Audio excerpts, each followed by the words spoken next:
ahoana no atao mba hahatonga ny hevitra tapaka tena anana ny toerany. Ny zavatra faharoa dia ny hoe inona ary ny toe-tsaina entitsika mianakavy miatrika ity fionam-be-pirenena ity. Mamela hitantara aminareo tantara kely somary mampiome kanefa tena mampieritreritra. Tovolahy vitsivitsy ny voroteny an-tanàna rehefa nilalovako ny antso avy ianao pasteur dia ny tantara zareo. Zao lay tantara tompoko lahy sy tompoko vavy.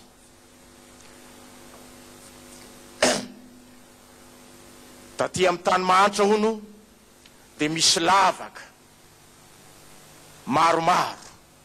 Ny ponina rehetra satria mahantra dia any anaty lavaka. Inona ny zavatra mitranga? Fanrombaka ny olona mba hivoaka an'ilay lavaka. Kanefa misy mpiambina eo izay mivoaka kapohany dia miverina any an-davaka indray. Fa gaga hono ny olona fa misy lavaka anankiray, misy lavaka anankiray izay tsy mba misy mpiambina. Dia ny fanontany hoe maninona ity lavaka ray ity no tsy misy mpiambina? Fa lavaka iny io. Io tsy mila mpiambina. Fa nahoana? Satria raha misy olona te hivoaka an'le lavaka, tsy ilaina akory ny misy olona mipepo azy avy ety ambony mba hiverina indray. Fa ny ao anaty lavaka ihany no misintona an'ilay olona te hiakatra hitafalentika indray. Ka izy io lavaka io dia ho Madagasikara ave tompoko izany lavaka izany. Tsia tsy Madagasikara zany a, ka sahitsika voaka ny lavaka. Zany no ilaitsika. Tompoko lahy sy tompoko vavy, lay toe-tsaina mandrivotra satria zareo ny te hitondra, satria zareo ny te hanao, andao ritina iletika.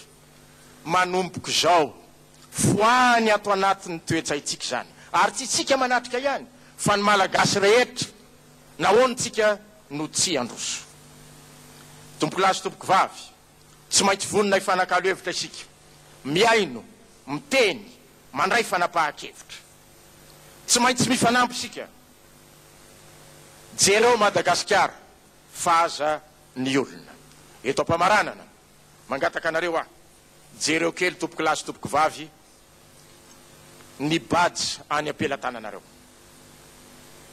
Zava-dehibe io badge io fa tsy hoe embozonana fotsiny. Misy sary famantarana anankitelo eo. Raisitsika hatrany ambany. Ampo-pirenena sy fitiava-tanindrazana. 50 taona zay. Zao ihany isika.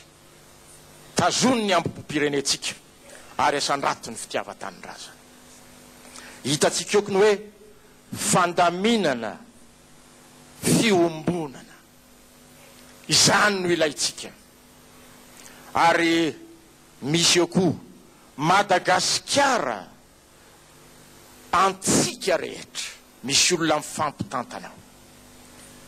Tompoko lahy sy tompoko vavy, matoa miembozina n'ity isika dia manao hoe ireo ny toe-tsaina hiambozonantsika mandritry zao fionam-be pirenena izao. Samia mitondra ny tandrify azy isika mianakavy. Mamela iteny kely ny momba ny hoe misy tokoa amin'izao fotoana izao, ary tsy mahazo tampenana ny masontsika, misy tsy mankasitraka izao fionam-be pirenena izao. Inona no azoko lazaina na ho atsika na ho andro zareo namatsika ireo? Tsy fitovian-kevitra no olana, fa na ny tokantrano aza tsy mitovy hevitra isika. Fa ny olana dia izao,